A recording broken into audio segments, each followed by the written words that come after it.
السلام علیکم ورحمۃ اللہ۔ ان الحمد للہ نحمده ونستعینه ونستغفره ونعوذ باللہ من شرور انفسنا ومن سیئات اعمالنا من يهده الله فلا مضل له ومن يضلل فلا هادي له واشهد ان لا الہ الا اللہ واشهد ان محمدا عبده ورسول۔ ہر قسم کی تعریف اور شکر اللہ رب العزت کے لیے لائق اور زیبا ہے، جو ساری کائنات کا ایک و تنہا خالق، مالک، مربی اور منتظم ہے۔ درود و سلام ہو انبیاء اکرام پر، خصوصاً نبی مکرم رحمت للعالمین امام الانبیاء محمد الرسول اللہ صلی اللہ علیہ وسلم پر اور آپ کے اصحاب پر۔ معزز سامعین، آج انشاءاللہ سورہ روم ہم شروع کریں گے۔ اللہ رب العزت سے دعا ہے کہ اللہ رب العزت ہمیں قرآن مقدس کو صحیح معنوں میں سمجھنے، اس پہ غور فکر کرنے، ایمان لانے اور عمل کے ساتھ لوگوں تک پہنچانے کی توفیق عطا فرمائے۔ لفظی ترجمے کے اوپر غور کریں۔ اعوذ باللہ من الشیطان الرجیم، اے اللہ ہم تیری پناہ میں آتے ہیں شیطان سے۔ اے اللہ تو ہمیں شیطان کے مکر و فریب سے بچا لے کہ وہ تیرے کلام سے، تیرے دین سے ہمیں دور کر دے۔ بسم اللہ الرحمن الرحیم، اللہ کے نام سے جو بڑا مہربان بار بار رحم فرمانے والا ہے۔ لفظی ترجمہ سورہ روم۔ الف لام میم، الف لام میم، غلبت الروم، غلبہ مغلوب ہو گئے، شکست کھا گئے، ہار گئے۔ روم رومی، عیسائی۔ یہ خبر صحابہ اکرام کے لیے بہت زیادہ تکلیف والی تھی اور مشرکین مکہ کے لیے بہت خوشی کی تھی۔ اللہ سبحانہ تعالیٰ نے اس خبر کے ساتھ دوسری خبر بھی دی، فی ادنی الارض، قریب کی زمین میں، وہم، اور وہ، من بعد، بعد، غالبہم، اپنے مغلوب ہونے کے، اپنے ہار جانے کے، سیغلبون، ان قریب وہ غالب آ جائیں گے۔ ساتھ میں یہ بھی اللہ نے خبر دی کہ ہاں وہ قریب زمین میں ہار چکے ہیں، لیکن بہت جلد وہ غالب آنے والے۔ کب تک غالب آنے والے؟ فی بضع سنین، چند سالوں کے۔ بضع سنین کہتے ہیں 3 سے 9 سال کے بیچ کے ٹائم پیریڈ کو۔ للہ الامر، اللہ ہی کے لیے ہے امر، حکم، یہ اللہ کا حکم ہے۔ من قبل، اس سے پہلے، من بعد، اور اس کے بعد۔ اللہ ہی کا حکم چلتا ہے ہر دور میں، اس کے پہلے بھی اور اس کے بعد بھی۔ وَيَوْمَئِذٍ، اور اس دن جس دن یہ جیتیں گے، یفرحوا، خوش ہو جائیں گے، مؤمنون، مومن بھی، یعنی اس دن مومنوں کو بھی ایک بڑی خوشی ملنے والی ہے۔ اس دن مومن بھی غالب آنے والے ہیں، اور اس دن یہ عیسائی بھی غالب آنے والے ہیں مجوسیوں سے۔ کیسے ہو سکتا ہے؟ بنصر اللہ، مدد سے اللہ کی، یہ نصرت اللہ کی مدد سے، اللہ کی مدد اللہ کی نصرت سے ہوگا۔ ینصر، وہ مدد کرتا ہے، من یشاء، جس کی وہ چاہتا ہے، وہو، اور وہ، عزیز الرحیم، بہت زبردست ہے، رحیم، بہت رحم کرنے والا ہے۔ یہاں غور کریں، اللہ کی 2 صفات لائی گئی۔ ایک بات یہ چل رہی ہے کہ اللہ رب العزت ان کو مغلوب ہونے کے بعد غالب کرنے والا ہے، اور یہ اللہ کے حکم سے ہوگا۔ تمہاری عقل اس بات کو تسلیم نہیں کر سکتی، لیکن ایسا ہوگا۔ کتنے دن میں ہوگا؟ فی بضع سنین، 3 سے 9 سال کے بیچ میں ہو جائے گا۔ تو جب غالب آئیں گے، کئی سال جنگ چلنے کے بعد جب غالب آئیں گے، اللہ غالب کرے گا یا غالب ہوں گے، تو غالب ہونے کے بعد تو ظلم ہوتا ہے۔ تو یہاں پہ یہ 2 صفت کو آپ غور کریں۔ عزیز و، بہت زبردست ہے، یعنی اللہ رب العزت ہی کی اصل میں قدرت ہے، طاقت ہے اور غلبہ ہے اور حکومت ہے۔ اللہ عزیز ہے، بہت زبردست ہے، اس کی قدرت سے، اس کے حکم سے اللہ رب العزت ان کو غالب کرے گا، روم کو بھی اور صحابہ اکرام، اور غالب کرنے کے بعد ظلم نہیں ہوگا۔ رحیم، بہت رحم کرنے والا ہے۔ اللہ وعد اللہ، وعدہ ہے یہ اللہ کا، لا یخلف اللہ، لا ہرگز نہیں، یخلف اللہ، خلاف کرتا اللہ، وعدہ، وعدہ اپنا۔ اللہ جو وعدہ کر لیتا ہے، اللہ اس کی خلاف ورزی نہیں کرتا۔ ولیکن، اور لیکن، اکثر الناس، اکثر ناس، لوگ، لا یعلمون، وہ نہیں علم رکھتے، اللہ کی ذات کو ہی نہیں پہچانتے۔ یعلمون، وہ جانتے ہیں، ظاہراً، ظاہر کو، من الحیات الدنیا، دنیا کی زندگی کے، یعنی دنیا کی زندگی کے چیزوں کو وہ بہت جانتے ہیں۔ آپ دیکھیں گے جو غیر ایمان والے ہیں یا منافقین ہیں، وہ دنیا کی بہت مہارت رکھتے ہیں، دنیا کا بہت علم رکھتے ہیں، لیکن وہم، اور وہ، عن الآخرت، آخرت سے، ہم، وہ، غافلون، بالکل غافل ہے۔ دنیا کا تو بہت علم ہے، لیکن آخرت کے علم سے بالکل غافل۔ آئے تفسیر کی طرف۔ سورہ روم سورہ انشقاق کے بعد نازل ہوئی، مکی صورت ہے اور مکی دور کا بھی تقریباً کم و بیش 8واں سال ہے، یعنی مشرکین مکہ کا ظلم اور ستم بہت شدت پر ہے اور مومنین بالکل مغلوب ہو چکے ہیں، دبا دیے گئے، کچل دیے گئے۔ اس وقت اللہ رب العزت یہ سورۃ مبارکہ کو نازل فرماتا ہے، اعوذ باللہ من الشیطان الرجیم، بسم اللہ الرحمن الرحیم، الف لام میم۔ الف لام میم حرف مقطعات ہیں، الگ الگ پڑھے جاتے ہیں اور اس کا علم اللہ بہتر جانتا ہے۔ غلبت الروم، رومی مغلوب ہو گئے، روم ہار گئے۔ نبی مکرم صلی اللہ علیہ وسلم کی نبوت کے دور میں 2 سپر پاور تھی دنیا میں، ایک روم یعنی رومی ایمپائر اور دوسری فارس یعنی ایران۔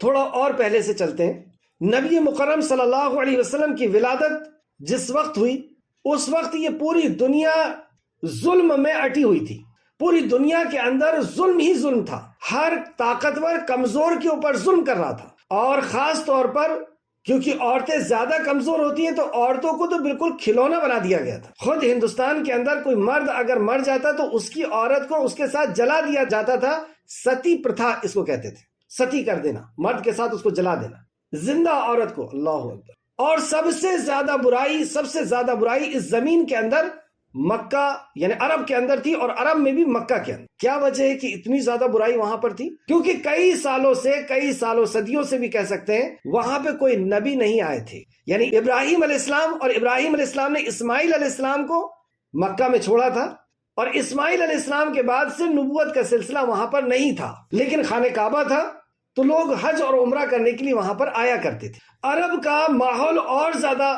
خطرناک تھا، یعنی ہر قسم کا کرائم وہاں پہ فیشن تھا، بیٹیوں کو زندہ درگور کرنا، اپنی اولاد کو جو ایسا کرتے ہوں تو دوسرے کے ساتھ کیا کرتے ہوں گے، پرانی شراب، اور بھی آپ لوگ سب جانتے ہیں۔ ایسے ماحول میں اور ایسے لوگوں کے بیچ میں کہ جن لوگوں کے اوپر کوئی شاسن کرنا پسند نہیں کرتا تھا، کوئی ان کے اوپر حکومت کرنا پسند نہیں کرتا تھا، ایسی جگہ میں اللہ رب العزت نے نبی مکرم صلی اللہ علیہ وسلم کو مبعوث فرمایا۔ اور جس دن سے آپ اس دنیا کے اندر آئے ہیں آپ کی لائف بہت زیادہ اسٹرگل سے بھری ہوئی تھی، تکلیفوں اور پریشانیوں سے بھری ہوئی تھی، کیونکہ ایک بہت بڑی طوفان کے سامنے آپ کو کھڑا کیا جانا تھا، تو گویا کہ آپ کو تیار کیا جا رہا تھا۔ جیسے بڑی جنگ کے لیے جانا ہوتا ہے تو جو بڑی جنگ میں جانے والے ہوتے ہیں ان کو پہلے سے ایسا سخت ماحول سے گزارا جاتا ہے کہ وہ اس سے لڑ سکیں۔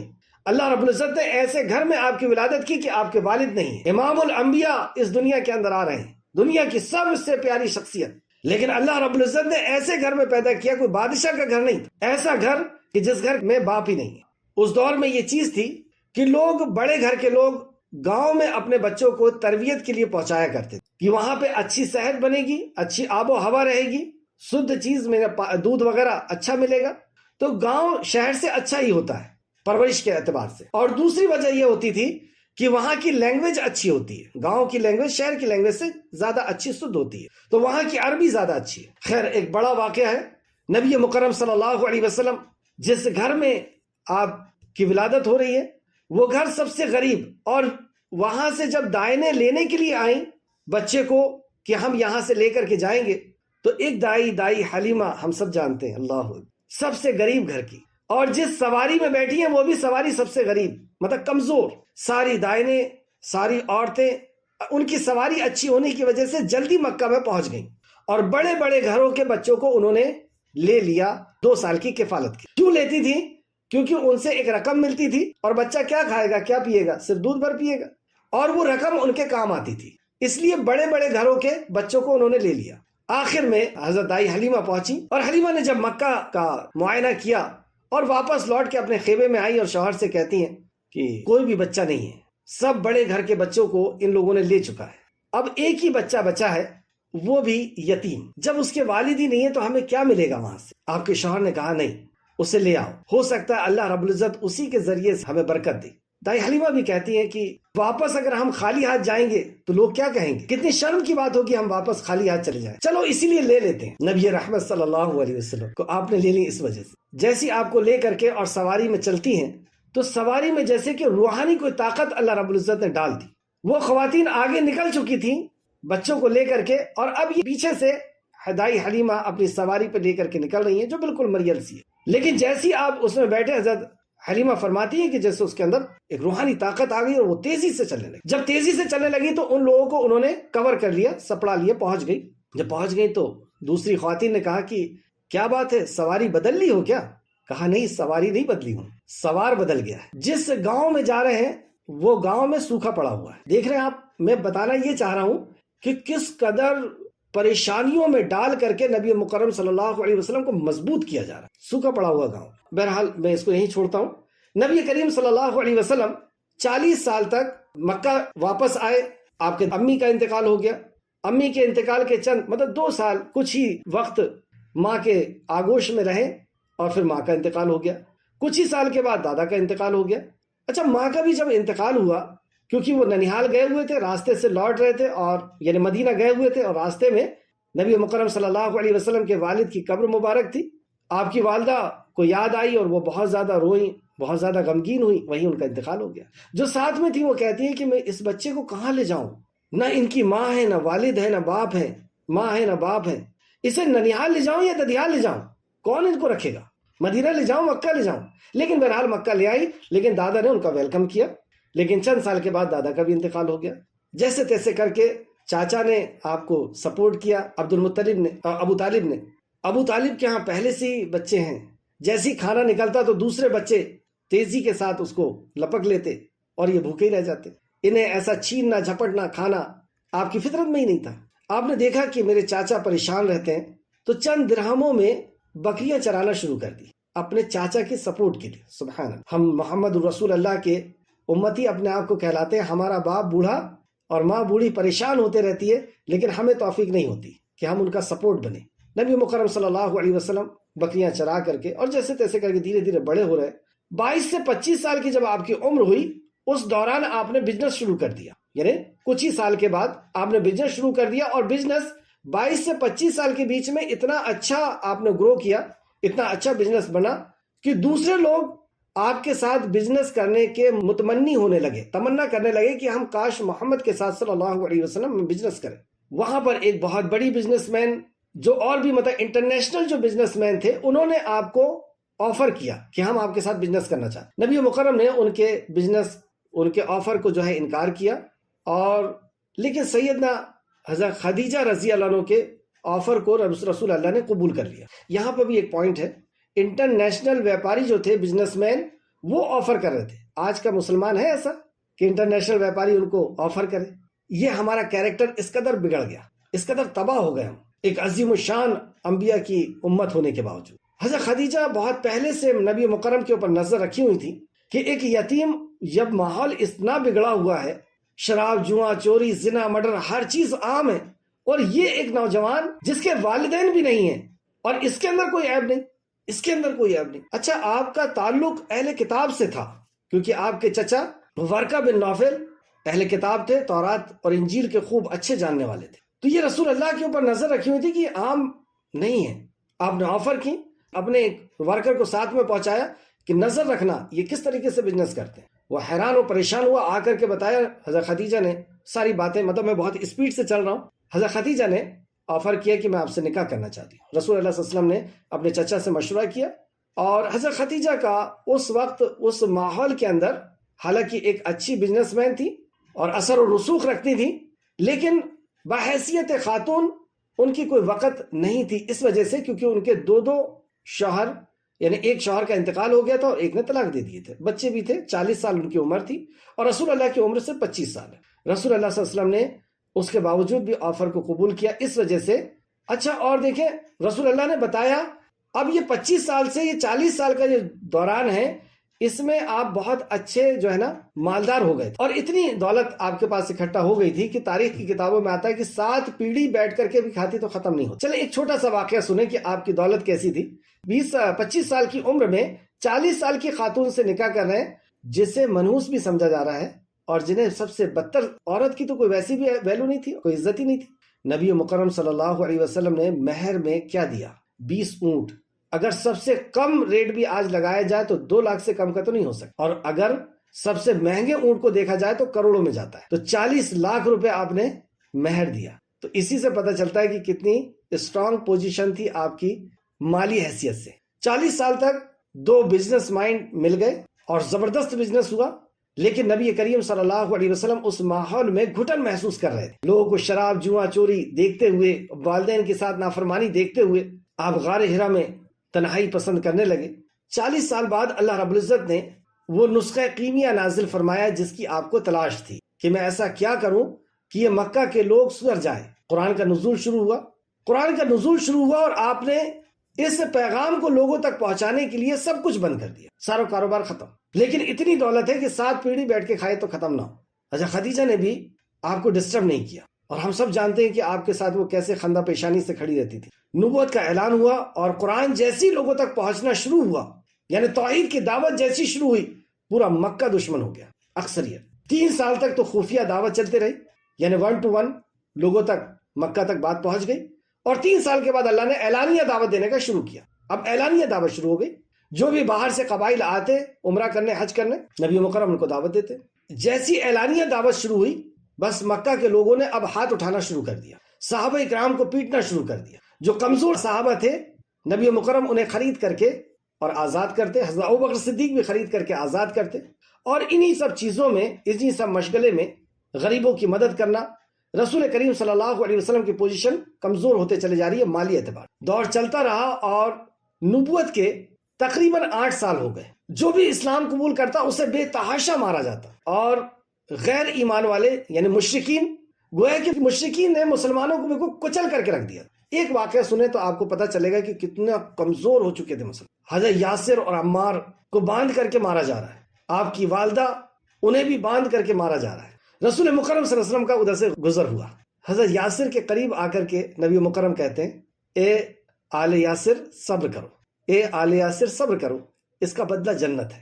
اب اس جملے سے آپ سمجھ سکتے ہیں کہ کتنا سخت ماحول تھا اور کتنی مغلوب کر دیا گیا، یہاں تک کہ صحابہ راتوں رات، جیسے پچھلی کلاس میں ہم نے پڑھا، راتوں رات نکل کر کے مکہ سے مدینہ کی طرف جاتے تھے، یثرب اس کو کہا جاتا تھا پہلے، اور بھی دوسرے علاقے میں صحابہ لوگ چلے جاتے تھے۔ ایسے دوران میں ایک لڑائی چھڑی ہوئی تھی کئی سالوں سے، اور اس دور میں 2 سپر پاور تھی دنیا کے اندر، ایک تھی روم یعنی رومی ایمپائر، اور دوسرے تھے فارس ایران، یعنی ایک رومی یعنی مسیحی عیسائی سپر پاور، اور ایک مجوسی، یہ بھی سپر پاور۔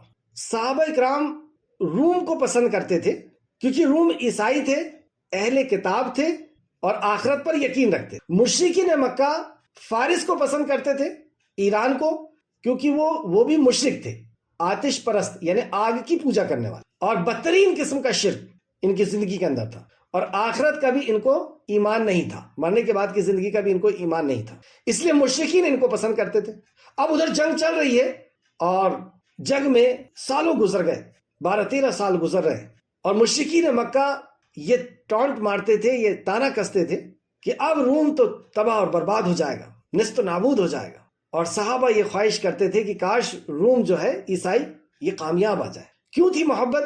کیونکہ اہل کتاب تھے، آخرت پر یقین تھا، اور روم کی ہی ایک دوسرا علاقہ جیسے حبشہ، ہرکل نے صحابہ اکرام کی مدد بھی کی تھی۔ لیکن یہ جنگ چل رہی تھی، اور خسرو پرویز جو فارس کا بادشاہ تھا، اس نے روم کے اوپر جو آس پاس کے جو شہر تھے اس کو قبضہ کرنا شروع کیا، اور ہرکل جو روم کا بادشاہ تھا اس کو شکست دے دی، اور اس بری طریقے سے شکست دی کہ صرف ایک چھوٹا سا شہر قسطنطنیہ ان کے بس میں رہا۔ قسطنطنیہ کیونکہ ایک طرف سمندر تھا اور دوسری طرف خشکی کا علاقہ تھا، تو بہت اچھے سے انہوں نے اس کو کور کر کے رکھا تھا۔ ایک یہ چھوٹا سا شہر بچا، باقی پورا نیست و نابود ہو گیا۔ ابھی وقت نہیں ہے، ورنہ میں آپ کو بتاتا کتنی بڑی ایمپائر تھی۔ تو مشرکین جشن منانے لگے، بڑے خوش ہونے لگے، اور صحابہ اکرام کو بڑی تکلیف ہوئی کہ ایک ہی ہمارا سپورٹر تھا تھوڑا بہت، اور وہ بھی ختم، اور ادھر صحابہ بھی بالکل مغلوب ہو چکے، ادھر عیسائی مغلوب ہو گئے، ختم ہو گئے، اور یہ بھی بالکل پیس دیے گئے۔ اس وقت اللہ رب العزت نے یہ آیت نازل فرمائی، اور یہ آیت ایک بہت بڑا چیلنج تھی۔ اب آیت کو آپ سماعت فرمائیں، الف لام میم غلبت الروم، روم مغلوب ہو گیا، شکست کھا گیا، تباہ ہو گیا، برباد ہو گیا، فی ادنا، لیکن پھر آگے اللہ سبحانہ تعالیٰ آیت نمبر 3 کے اندر فرماتا ہے قریب ترین سرزمین شام، قریب ترین سرزمین یعنی شام اور فلسطین قریب ترین سرزمین میں ہے، اور وہ اپنے مغلوب ہونے کے بعد ضرور غالب ہوگا۔ مغلوب ہونے کے بعد ضرور غالب ہوگا، بہت عجیب سی بات تھی، دماغ کے باہر کی بات تھی. کیسے ہو سکتا؟ ایک تو پہلی سپر پاور تھا اور اس کے بعد دوسری سپر پاور کو ٹوٹل ختم کر دیا، زیرو کر دیا، ایک شہر بچا ہوا ہے اور پھر سے غالب ہوگا. کب غالب ہوگا؟ آگے اللہ سبحانہ تعالیٰ وقت بھی بتاتا ہے. فی بضع سنین، چند برسوں میں، چند سالوں میں. بضع سنین کہتے ہیں 3 سے 9 سال کے بیچ کے عرصے میں، یعنی 3 سے 9 سال کے بیچ میں وہ غالب ہو جائے گا. مکہ والوں کے لیے بہت ہنسی کی بات ہو گئی، پوری دنیا کے لیے ہنسی کی بات ہو گئی، یہ کون سی خبر لے کر کے آئے. لیکن اللہ نے ساتھ میں فرمایا للہ الامر، یہ اللہ کا امر ہے. ترجمہ سماعت فرمایا، چند ہی برس میں اقتدار و اختیار اللہ ہی کے لیے ہے. اقتدار اور اختیار اللہ ہی کے لیے ہے، پہلے بھی اور بعد میں بھی. مطلب اس کو اللہ غالب کرنے والا ہے، اس کے پہلے بھی اور بعد میں بھی ہر دور میں اقتدار اللہ ہی کا ہے. یعنی اس دنیا اللہ کی، حکم اللہ کا، یہ کائنات اللہ کی ہے، حکم اسی کا چلتا ہے. بظاہر ہمیں نظر آتا ہے کہ یہ سپر پاور ہے، یہ سپر پاور ہے، منٹوں کے اندر اللہ رب العزت تباہ اور برباد کرنے کے لیے میں قادر ہے. تو اللہ نے فرمایا اقتدار اختیار اللہ ہی کے لیے ہے، پہلے بھی اور بعد میں بھی. اور اس غلبے والے دن، جب یہ دن آئے گا، جب یہ غالب ہوں گے، یعنی 3 سے 9 سال کے بیچ میں جب یہ غالب ہوں گے، تو مومنین بھی اپنی فتح پر خوش ہوں گے. اس دن مومنوں کو بھی خوشی ملنے والی، اس دن مومن بھی فتح آئیں گے. یہ بات جب نازل ہوئی تو ہم جیسے ضعیف ایمان والے رہتے تو کیا کرتے ہیں؟ اس بات کو چھپا لو، باہر بتانا نہیں، لوگ تماشا بنا دیں گے. لیکن ابو بکر صدیق، اللہ اکبر، صدیق ہیں. ان آیتوں کو پڑھتے ہوئے، ان آیتوں کی تلاوت کرتے ہوئے مکہ کی گلیوں میں اور بازاروں میں آپ ان آیتوں کی تلاوت کرنا شروع کر دی. مشرکینوں کو ہنسنے کا موقع ملا کہ یہ حالت دیکھ رہے ہو ان کی، تباہی کی اس حالت میں، اور انہیں روم نہیں نظر آ رہا کہ پوری طریقے سے ختم ہو چکا ہے. اور ہمارے بھائیوں نے، یعنی مجوسیوں نے، آتش پرستوں نے، جن کو آخرت پر یقین نہیں ہے، پوری طریقے سے کچل کر ختم کر دیا. اور یہ کہتے ہیں کہ فی بضع سنین میں یہ غالب آ جانے والے ہیں. ہنس رہے ہیں، مذاق، واقعی مذاق جیسی بات لگ رہی تھی. لیکن اللہ کا کلام، صدیق کو یقین ہے کہ میرے رب نے یہ فرمایا ہے، اعلانیہ طور پر پڑھنا ہے، سن لو، میرے رب کا یہ فیصلہ ہے. مشرکین نے گھیر لیا اور کہا اچھا ایسا ہونے والا ہے، بضع سنین میں ہی تم، یہ جو ہے روم ایران کو ختم کر دینے والا ہے، اس کے اوپر غالب آنے والا ہے. ہاں غالب آنے والا ہے. اچھا بتاؤ کتنے سال لگیں گے؟ جیسے ہم یہ کہیں نا کہ 1 ہفتے میں ایسا ہونے والا ہے، تو 1 ہفتہ یعنی 7 دن کا، اور بضع سنین یعنی 3 سے 9 سال کا بیچ کا ٹائم. تو مشرکین مکہ نے گھیر کر کہا اچھا یہ بتاؤ کتنے سال میں؟ ابو بکر صدیق سے ایک چوک ہو گئی، انہوں نے کہا 5 سال. ٹھیک ہے، 5 سال شرط لگاؤ. شرط لگا لی ابو بکر صدیق. اب شرط کے تعلق سے آپ یہ نہ سوچنا کہ شرط کیسے لگا لیے، شرط تو اسلام میں حرام ہے. اس دور میں شرط حرام نہیں ہوئی تھی، جیسے شراب حرام نہیں ہوئی تھی، شرط حرام نہیں ہوئی تھی. شرط لگا لیے. نبی مکرم صلی اللہ علیہ وسلم کو پتہ چلا تو آپ نے فرمایا کہ 5 سال نہیں کہنا تھا. جب بضع سنین کی بات ہوئی ہے 3 سے 9 سال، تو بس بضع سنین کہنا تھا. خیر 5 سال گزرے انتظار میں ہی. اور ہونا کیا ہے، وہ ہسٹری اگر آپ ضرور پڑھیں تفسیر ابن کثیر میں، کہ صرف قسطنطنیہ دنیا ایک چھوٹا سا شہر ان کے قبضے میں ہے اور یہ چاروں طرف سے بالکل غالب ہے، حکومت آ گئی ان کی. یہ کر کیا سکتے؟ ایسے ذہن میں آئیڈیاز دیا اللہ رب العزت نے ہرقل کو کہ تفسیر ابن کثیر فرماتے ہیں کہ اس سے پہلے ایسے آئیڈیاز اور ایسی ذہنیت اور ایسی جنگ کی تدبیر کسی نے نہیں بنائی ہوگی. وقت نہیں ہے تو میں بتاتا، بہت ہی پیاری تدبیر بنائی. اور جب اللہ رب العزت غالب کرنا چاہتا ہے تو عقل کو اسی طریقے سے کھولتا ہے. لیکن 5 سال ہوئے، کچھ نظر نہیں آ رہا، کچھ بھی نظر نہیں آ رہا. اور 5 سال میں کچھ ہوا بھی نہیں. مشرکین مکہ نے بلا لیا حضرت ابوبکر صدیق کو. گزر گئے 5 سال، آؤ دیو رقم، ہار تو گئے تم، ہونا تو کچھ بھی نہیں تھا، اور بات ہی ایسی کرتے ہو، اس لیے تو تم کو پاگل، مجنون اور دیوانہ کہتے ہیں. دے دیے. اب آگے 2 ہی سال گزرے تھے. اچھا یہ ترمذی شریف کی حدیث سے میں نے آپ کو یہ بات بتائی. ترمذی شریف حدیث نمبر 3194 جیسی 7 سال ہوئے، اور اس نے اس طریقے سے معاملے کو، اللہ رب العزت نے جو اس ٹائم کا جو بادشاہ تھا، اس بادشاہ کو اللہ رب العزت نے ایسی ذہنیت دی اور ایسی اس نے ٹیکنک اپنائی کہ شاہ ایران کو اس نے یہ کہا کہ دیکھو میں تم سے سمجھوتا کرنا چاہتا ہوں، تم جتنی دولت بولو گے میں دے دوں گا. اس نے ٹھیک.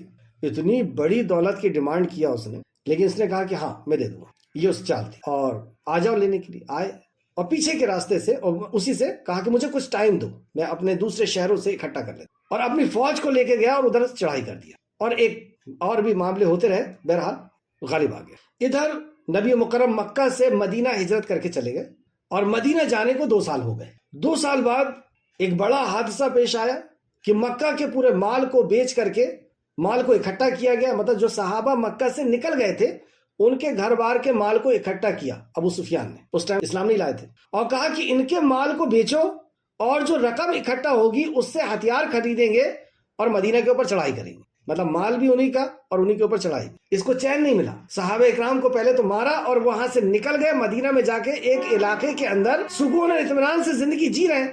اسے مزہ نہیں آ رہا کیونکہ وہاں پہ شراب نہیں بک رہی، وہاں پہ عورتیں نہیں بک رہی ہیں، وہاں پہ بیاج کا کاروبار نہیں ہو رہا ہے۔ پوری دنیا کو تکلیف ہو رہی ہے مدینہ سے۔ کیوں تکلیف ہو رہی ہے؟ کیونکہ عیاشیاں نہیں ہو رہی، عورتیں نہیں بک رہی، وہاں پہ بیاج کا کاروبار نہیں ہے، وہاں پہ ہتھیار کی ضرورت نہیں پڑ رہی ہے، ہتھیار نہیں بک رہے ان کے، شراب نہیں ہو رہی، اور سب سے بڑی بات یہ کہ شرک نہیں ہو رہا، ایک بھی اڈا نہیں شرک کر۔ بڑی تکلیف ان کے پیٹ میں۔ انہوں نے پلان بنایا اور یہ مال کو لے کر کے شام بیچنے کے لیے نکل رہے ہیں قافلہ، اور بیچ کر کے وہاں سے آ رہا ہے کیونکہ مال کس کا ہے؟ مکہ کے صحابہ کا ہے۔ تو نبی مکرم نے کہا کہ اپنے مال کا تعاقب کرو، پیچھا کرو۔ تو مال کے تعاقب کے لیے، لڑائی کے ارادے سے نہیں، مال کے تعاقب کے لیے، ہمارے مال کے تعاقب کے لیے کچھ صحابہ نکلے، صرف 313، جس میں سے زیادہ تر کسان تھے مدینہ کے، کوئی ہتھیار وغیرہ نہیں، ایک ڈھال ہے، ایک ٹوٹی ہوئی تلوار ہے اور ایسی چٹ پٹ سامان۔ یہ پہنچ رہے ہیں اور ادھر سے کسی نے خبر پہنچا دی اس کو، ابو سفیان کو، اور ابو سفیان نے پیچھے سے خبر پہنچا دی مکہ میں، اور مکہ سے لیس ہو کر کے ہزاروں کا لشکر آ گیا۔ اب صحابہ کرام تو تیاری سے گئے نہیں تھے، اور ادھر سے یہ لشکر آ گیا کہ اب ان کے اوپر چڑھائی کر دو، ختم کر دو اسلام کو۔ تو ابھی تک تو یہی رول تھا اللہ رب العزت کی طرف سے، صبر کرو۔ تو صحابہ کرام مار کھاتے رہتے تھے، صبر کرتے رہتے تھے، کوئی بھی تلوار نہیں اٹھاتا تھا۔ بڑے بڑے طاقتور صحابہ بھی آئے لیکن تلوار کسی نے نہیں اٹھایا، کیونکہ اللہ کا حکم ہے صبر کرو۔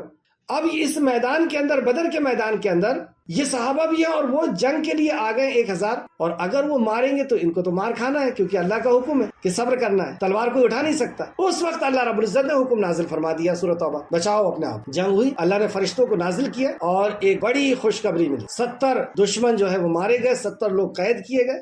اور اس دن جو خوشی تھی، اسی دن روم نے بھی ایران کے اوپر حملہ کیا تھا، حملہ تو چل ہی رہا تھا، اور روم جو ہے وہ ایران کے اوپر غالب آ گیا۔ ادھر عیسائیوں نے خوشی منائی سن 227 ہجری میں، اور صحابہ اکرام نے 627 عیسوی میں۔ نبی مکرم کی ولادت کب ہے؟ 571 عیسوی میں۔ 40 سال کے بعد آپ کو نبوت کا عہدے سے سرفراز کیا گیا 611 عیسوی میں، اور 627 عیسوی میں غالباً کم و بیش یہ جو ہے غالب آئے۔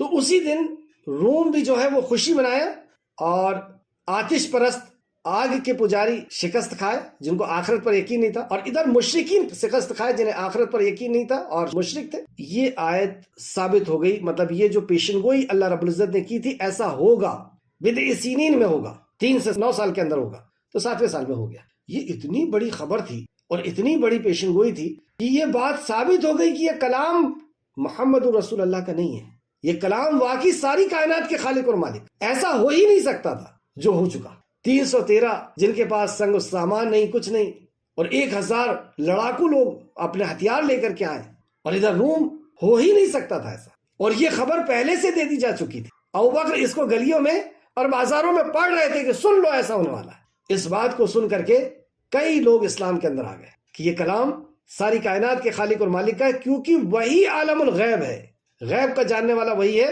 اور وہی جو یہاں پہ صفت اللہ سبحانہ تعالیٰ نے لے کر کے آیا، اپنی جو صفت وَهُوَ الْعَزِيزُ، کہ وہ غالب ہے، تو ایسا غلبہ عطا کیا۔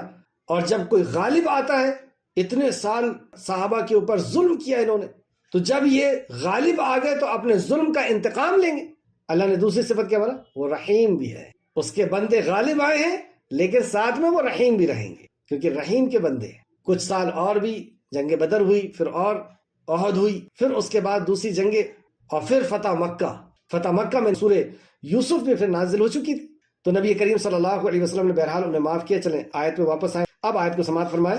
الف لام میم، رومی مغلوب ہو گئے قریب ترین سرزمین میں، یعنی شام اور فلسطین میں، اور وہ اپنے مغلوب ہونے کے بعد جلد غالب ہوں گے، چند برسوں میں، چند ہی سال میں وہ غالب ہوں گے، یعنی بدع سنین میں 3 سے 9 سال کے اندر وہ غالب ہو جائیں گے۔ اقتدار و اختیار، کیوں، کیسے غالب ہو جائیں گے؟ یہ تو ہو ہی نہیں سکتا، دنیاوی اعتبار سے تو نہیں ہو سکتا۔ اصل میں اس کے پیچھے پوری کائنات اور جتنی بھی سلطنتیں ہیں اور جتنے بھی سپر پاورز ہیں اور جتنی بھی حکومتیں ہیں، اس کے پیچھے کوئی اور کی حکومت ہے، اور وہ جو حکومت ہے وہ فرماتا ہے اقتدار و اختیار اللہ ہی کے لیے ہے، پہلے بھی اور بعد میں بھی۔ صرف آخرت میں ہی اس کا اقتدار نہیں رہے گا، پہلے بھی اور بعد میں بھی، ہمیشہ ہر دور میں اس دنیا کا مالک وہی ہے۔ اور اس غلبے اور دن مومن بھی خوش ہوں گے، یعنی اس غلبے کے دن مومن بھی خوشی منائیں گے، مومن بھی غالب آنے والے۔ تو اسی دن روم بھی ایران کے اوپر جو ہے غالب آیا، اور صحابہ اکرام بھی مشرکین کے اوپر غالب آئے۔ بدر کا دن 2 ہجری۔ آگے اللہ فرماتا ہے بے نصر اللہ، کیسے ہو گیا یہ؟ بے نصر اللہ ینصر من یشاء وہو العزیز الرحیم، اللہ ہی کی مدد سے، یہ اللہ کی مدد سے ہوا۔ ہزاروں فرشتے آئے اور اللہ رب العزت نے اس کے ذہن کو ایسا کھول دیا، بادشاہ روم کے، وہ جسے چاہتا ہے مدد دیتا ہے۔ اللہ رب العزت فرماتا ہے جسے اللہ چاہتا ہے اسے مدد دیتا ہے، اور وہ نہایت غالب اور بہت رحم کرنے والا۔ غالب بھی ہے وہ، لیکن اس کے باوجود اللہ رب العزت رحیم بھی ہے۔ تمہارے ظلم کے بعد تمہیں پکڑ تو لیا، لیکن اس کے بعد بھی اس کی رحمت کی صفت تمہارے اوپر کار فرما ہے۔ جب فتح مکہ ہوا تو لوگ بہت زیادہ سہم گئے، یہ صفت کے اعتبار سے آگے میں نکل ہی نہیں پا رہا ہوں۔ فتح مکہ جب ہوا تو نبی کریم صلی اللہ علیہ وسلم اللہ کی حمد اور ثنا کرتے ہوئے اونٹ پہ بیٹھے ہوئے ہیں، اور اونٹ کے کوہان سے آپ کا سر لگا ہوا، مطلب جھک کر کے، غرور اور تکبر کے ساتھ آگے نہیں چل رہے۔ اللہ تیری نصرت تھی، تیری مدد ہے، تیری مدد سے ہم جیتے ہیں، اور فتح ہوئی ہے۔ مکہ پہنچے، خانہ کعبہ پہنچے، لوگ اپنے دروازوں کو بند کر کے اور دروازوں کے کنارے سے دیکھ رہے ہیں اور سہمے ہوئے کہ ہم نے ان کے اوپر ایسے ظلم کیے ہیں۔ بلال بھی آ رہے ہیں، خباب بھی آ رہے ہیں، عمر بھی آ رہے ہیں، ابو بکر بھی آ رہے ہیں، علی بھی آ رہے ہیں، ان کے اوپر ایسے ایسے ظلم کیے ہیں ہم نے کہ زمین و آسمان نے ایسے ظلم کم ہی دیکھے ہوں گے، کوئی ظلم ایسا نہیں جو ہم نے ان کے اوپر نہیں ٹھایا۔ اب یہ فاتح ہو چکے ہیں، اب یہ ضرور ہمارے لیے کوئی سخت خطرناک جو ہے فرمان جاری کریں گے کہ انہیں کچل ڈالو، کاٹ دو، پیٹ دو، ایسا کچھ فرمان جاری کریں۔ نبی مکرم صلی اللہ علیہ وسلم خانہ کعبہ پہنچتے ہیں، اور یہاں سے آپ کو سمجھ میں آئے گا کہ اصل میں دین کا مزاج کیا ہے۔ جب کوئی بادشاہ فاتح ہوتا ہے، بادشاہ بنتا ہے، تو اس کا جے جےکار کی جاتی ہے، اس کی عزت افزائی کی جاتی ہے، اس کو جو ہے تاج پہنایا جاتا ہے، اور یہ ساری چیزیں ہوتی ہیں، خوشی منائی جاتی ہے، شرابیں ہوتی ہیں، فلاح ہوتی ہے۔ نبی مکرم صلی اللہ علیہ وسلم نے ایک فاتح کا سب سے پہلا حکم اور سب سے پہلا عمل نوٹ کریں اس کو، آپ صلی اللہ علیہ وسلم نے اپنا عصا بلایا، اور خانہ کعبہ کے اندر جتنے بت تھے انہیں اپنی لاٹھی سے توڑ توڑ کر کے باہر کرنا شروع کیا، اور کہا جاء الحق وزهق الباطل ان الباطل کان زہوقا، حق آ گیا، اور حق تو غالب ہونے کے لیے ہی تھا، اور باطل ختم ہو گیا، مطلب اس کا ترجمہ اس طرح سے، اور آپ نے توڑ توڑ کر کے اس کو پھینک دیا۔ جاء الحق وزهق الباطل ان الباطل کان زہوقا، یہ پہلا عمل اور پہلا حکم۔ حضرت علی کو بلایا اور کہا کہ اللہ کے علاوہ جس کی بھی عبادت ہوتی ہے جاؤ اور اسے توڑ کر کے آ جاؤ۔ تو پوری جنگ کے پیچھے مقصد کیا تھا؟ توحید اور شرک، یہ مجاز ہے۔ اب آپ خانہ کعبہ کو یہ صاف کرنے کے بعد 2 رکعت نماز پڑھی، اور منزلک کو پکڑ کر کے کھڑے ہو گئے، چوکھٹ کو خانہ کعبہ کی پکڑ کے کھڑے ہو گئے، اور مشرکین مکہ کانپ رہے کہ اب فرمان جاری ہوگا، بہت ظلم کیے ہیں۔ صحابہ اکرام بھی وہاں پہ لائن سے کھڑے ہوئے کہ ہمارا آج کلیجہ ٹھنڈا ہوگا، آج ہمیں، میری ماں کو جو ہے 2 ٹکڑے کیے گئے تھے۔ یاسر بھی کھڑے ہوئے، تو عمار بھی کھڑے ہوئے، وہاں عمار بھی کھڑے ہوئے، بلال حبشی بھی کھڑے ہوئے، مجھے گھسیٹا تھا اس نے، چٹان رکھی تھی، پھاڑا تھا مجھے۔ حضرت خباب بھی کھڑے ہوئے ہیں کہ میری پشت جل کر کے اور ہڈیاں دکھتی ہیں، اس طریقے سے مجھے جلایا گیا۔ سارے صحابہ کھڑے ہوئے، نبی مکرم منزلک پکڑ کے کھڑے ہوئے، کیا کہتے ہیں؟ جس طرح میرے بھائی یوسف نے اپنے بھائیوں کو معاف کیا، میں تمہیں معاف کرتا ہوں۔ ایک سنسنی خبر یہ پھیل گئی مکہ کے اندر، لوگ حیران و پریشان، یہ کیسا بادشاہ؟ یہ بادشاہ نہیں ہو سکتا، یہ واقعی اللہ کا نبی ہے صلی اللہ علیہ وسلم۔ جیسے میرے بھائی یوسف نے، سورہ یوسف نازل ہو چکی تھی، جیسے میرے بھائی یوسف نے اپنے بھائیوں کو معاف کیا، اقتدار مل گیا تھا نا یوسف علیہ السلام کو، مصر کے بادشاہ تھے، اپنے بھائیوں کو معاف کر دیا، آج میں تمہیں معاف کر۔ ایک غور کرنے والی بات، وہاں تو بلال کو سامنے آنا چاہیے تھا، ظلم میرے اوپر ہوا، آپ معاف کیسے کرتے ہیں؟ حضرت عمار کو آنا چاہیے تھا، میری ماں کو 2 ٹکڑے کیے گئے، آپ معاف کیسے کرتے؟ حضرت خباب کو آنا تھا، دوسرے صحابہ کو آنا تھا۔ یہ ہے اطاعت، یہ ہے صحابہ، کہ میرے نبی نے معاف کر دیا، ہم نے معاف کر دیا، ایسی نہیں صحابہ بن گئے۔ چلیں واپس آئیں، آیت نمبر 6، وعد اللہ، یہ اللہ کا وعدہ ہے، اور اللہ اپنے وعدے کے خلاف نہیں کرتا۔ اللہ نے وعدہ کر لیا کہ چند سال کے اندر ایسا ہونے والا ہے، بدع سنین میں ایسا ہونے والا ہے، یہ اللہ کا وعدہ ہے، اور اللہ اپنے وعدے کے خلاف نہیں۔ یعنی حکومت تو اس کی ہے، تمہارے پاس لاکھ ہتھیار ہیں، دولتیں ہیں، اور آرمی ہے، سب کچھ ہے، لیکن اللہ کا وعدہ ہے، اور وہی غالب ہے، اسی کا حکومت ہے، اسی کا پاور چلتا ہے، اور اللہ اپنے وعدے کے خلاف نہیں۔ اور لیکن اکثر لوگ نہیں جانتے، اکثر الناس لا یعلمون، لیکن اکثر لوگ علم نہیں رکھتے، اور دنیاوی زندگی کے ظاہر کو خوب جانتے ہیں۔ یہ لوگ دنیاوی زندگی کے ظاہر کو خوب جانتے ہیں، اور آخرت سے تو بالکل ہی غافل ہیں. دنیا کی زندگی کو اس قدر جانتے ہیں لیکن آخرت سے بالکل غافل ہیں. حضرت ابن عباس رضی اللہ عنہ فرماتے ہیں کہ مذکورہ بالا آیت کے کریمہ کے بارے میں فرماتے ہیں کہ کافر دنیا اور اس کے ساز و سامان کے بارے میں تو بہت کچھ جانتے ہیں مگر امور دین کے بارے میں کچھ نہیں جانتے. دین کے بارے میں ان کو کچھ علم نہیں ہے. حضرت حسن بصری رحمۃ اللہ علیہ فرماتے ہیں اس آیت کے تعلق سے کہ دنیا داری میں اس قدر ماہر ہوتے ہیں کہ وہ اگر چاہیں تو ناخون پر درہم رکھ کر کے اور اس کا وزن بتا دیں مگر انہیں اچھی طریقے سے نماز پڑھنا نہیں آتا. اللہ کی عبادت کرنا انہیں اچھی طریقے سے نہیں آتا. دنیا کے معاملے میں اس قدر ماہر ہے کہ ناخون کے اوپر درہم رکھ کر کے اس کا وزن بتا دیں. تو دنیاوی معاملے میں یہ انجینئر ہوں، ڈاکٹرز ہوں، فلاں خوب مہارت رکھتے ہیں لیکن آخرت کے معاملے میں کچھ بھی علم ان کو نہیں. اور ابوبکر صدیق اعلان کر رہے دیکھو ایسا ہونے والا ہے. ایسا علم، ایسی فراست، ایسا یقین صحابہ اکرام اور مومنوں کو ہوتا ہے. آخر میں اللہ رب العزت سے دعا ہے کہ خالق مالک جو کچھ بھی ہم نے پڑھا اس میں مزید ہمیں غور و فکر کرنے کی تو توفیق عطا فرما. جب تک ہمیں زندہ رکھ، ایمان، اخلاص اور عمل صالح کے ساتھ زندہ رکھ. ہمارا خاتمہ بالخیر فرما اور نیکوکاروں کے ساتھ ہمارا شمار فرما. آمین یا رب العالمین. السلام علیکم ورحمۃ اللہ وبرکاتہ.